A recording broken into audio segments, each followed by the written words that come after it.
Hola oyentes de Radio Sefrad y bienvenidos nuevamente a De Cero a Aleph, Matemáticas y Judaísmo, de la mano, como siempre, de Amelia Muñoz García. ¿Qué tal, Amelia? Buenas tardes. Pues seguimos desgranando las biografías de más y más músicos no matemáticos, en este caso Paul Bernays. ¿Quién era? Pues Paul Bernays fue un filósofo de las matemáticas y quizá uno de los más importantes del siglo XX. Trabajó principalmente sobre los fundamentos de las matemáticas, colaborando con Hilbert y posteriormente en solitario. Y podemos destacar de él publicaciones como el Axiomatic Set Theory o Teoría Axiomática de Conjuntos de 1958 y una serie de artículos que publica en la Journal of Symbolic Logic entre 1937 y 45. Sin embargo, Paul Isaac Bernays, que nace en 1888 y muere en 1977, comenzó siendo un joven que... Un momento, se ha oído algo raro. ¿Hola? Sí, pero bueno, vamos a obviarlo. Pues entonces empiezo desde lo de sin embargo. Sí, tú aunque escuches esos pitidos, pasa del tema porque debe ser que te está entrando una llamada por el móvil o no por el móvil, no, eso suena a que en el fijo tienes otra llamada en espera. Vale. Pero no pasa nada. Lo oí, ¿no? No, pues sí. Empieza desde donde quieras. De acuerdo. Sin embargo, Paul Isaac Bernays, que vive entre 1888 y 1977, fue un joven que comenzó su vida entre París y después en Berlín, donde acudiría al Instituto Kölnisch. Allí desarrollaría su amor por la música y las matemáticas, así como las lenguas clásicas. Esto de interesarse por la música y otro idioma no es inusitado en jóvenes que eventualmente se transformen en matemáticos. Es más, algunos autores consideran que es de lo más natural, dado que las matemáticas no deja de ser el lenguaje de la ciencia. Es por tanto un poco sorprendente que al entrar a la universidad en 1907 se decidiera a estudiar una ingeniería, pero no va a durar mucho.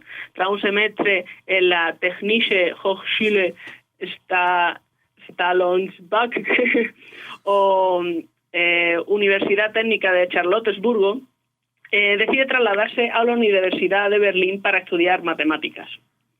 En Berlín también va a estudiar un poco de física y bastante filosofía, cosa que va a ser fundamental después para el desarrollo de su carrera.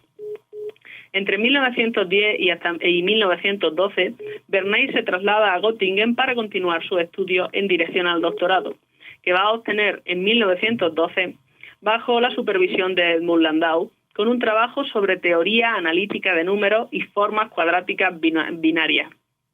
Este mismo año va a presentar su tesis de habilitación sobre funciones elípticas modulares en la Universidad de Zúrich. Sin embargo, la primera publicación de Bernays, las primeras de hecho, no van a ser en matemáticas sino en filosofía.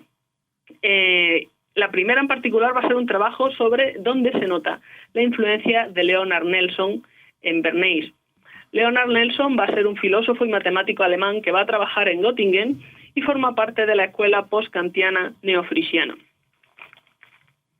Bien, Bernays se traslada a Zúrich, donde es nombrado docente y asistente de Ernst Zermelo. Ernst Zermelo fue un lógico matemático alemán que se especializó en teoría de conjuntos.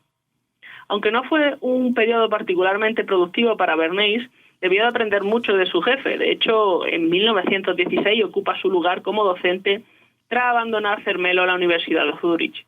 Y en 1917 se iría el propio Bernays para volver a Göttingen como asistente de Hilbert.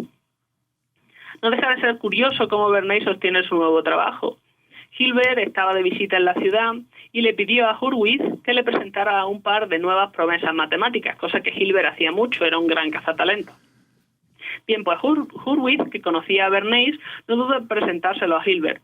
Y tras una conversación sobre filosofía, Hilbert le ofrece un puesto como su asistente, trabajo que va a ocupar un par de meses después, en septiembre de 1917.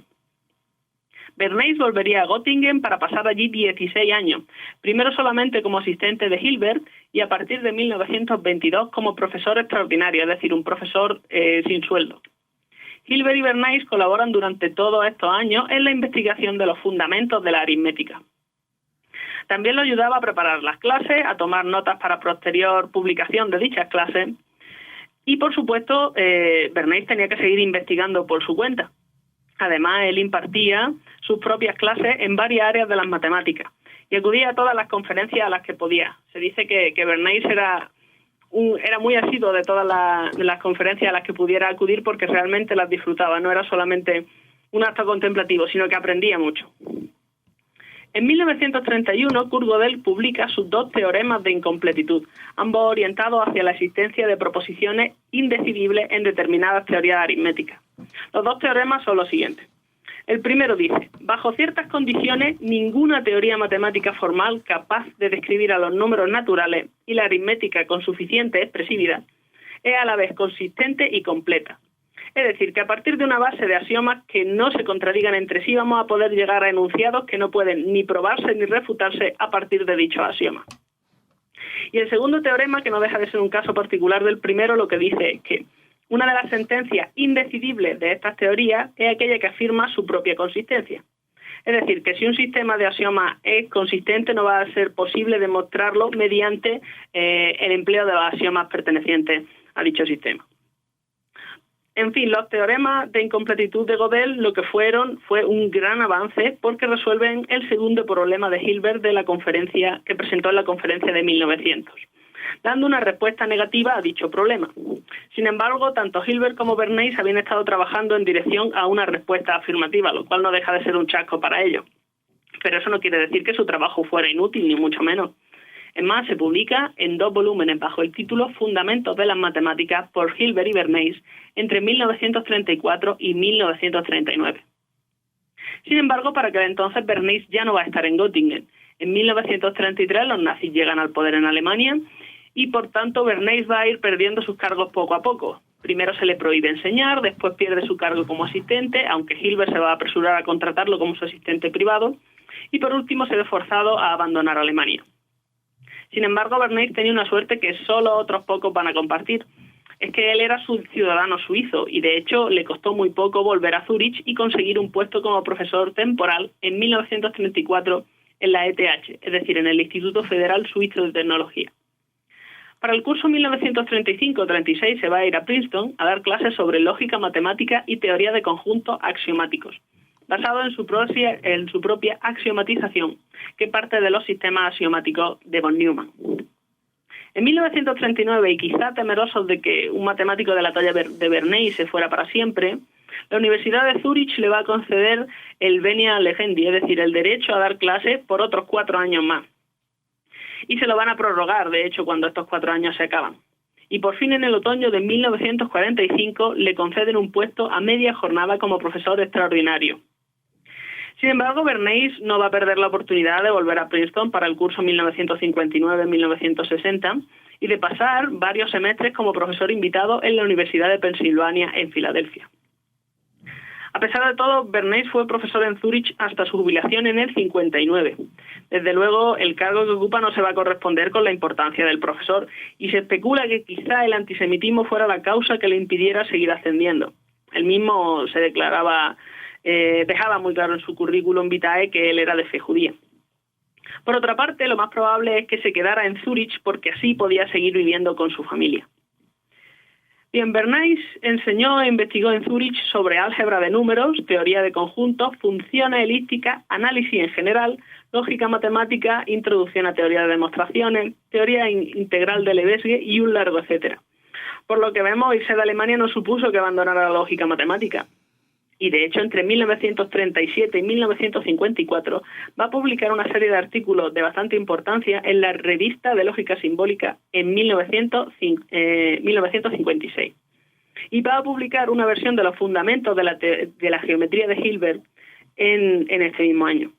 Y en 1958 un libro titulado Teoría axiomática de conjuntos, que va a recopilar todos sus trabajos al respecto.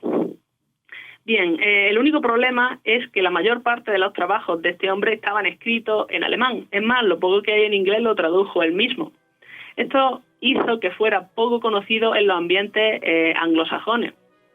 Y dado que tras la Segunda Guerra Mundial el inglés se va a transformar en el idioma indiscutible en el que se van a publicar la ciencia, Bernays es, por tanto, aún hoy un autor poco conocido para la importancia que tiene. Sin embargo, sí va a obtener algunos reconocimientos antes de su muerte en 1977. Como por ejemplo, fue elegido miembro de la Real Academia Belga de la Ciencia y de la Academia Noruega de la Ciencia y las Letras. También va a ser elegido presidente de la Academia Internacional de Filosofía de la Ciencia y catedrático honorario de la Sociedad Alemana para la Lógica Matemática y la Investigación Fundacional en las Ciencias Exactas. Además, era miembro de varias juntas editoriales de revistas de lógica matemática. Y por último, le fue nombrado doctor honoris en la Universidad de Múnich en 1976. Una vida impresionante. La verdad es que sí. Bueno, y con la figura de este Paul Isaac Bernays renovamos la invitación para que dentro de 2 semanas sigamos hablando de matemáticos. Al principio me equivoqué, dije músicos, pero resulta que también quería ser músico, o sea que tan lejos no estaba. Pues muchas gracias, Amelia Muñoz García, y te volvemos a escuchar dentro de 2 semanas. Gracias a ustedes.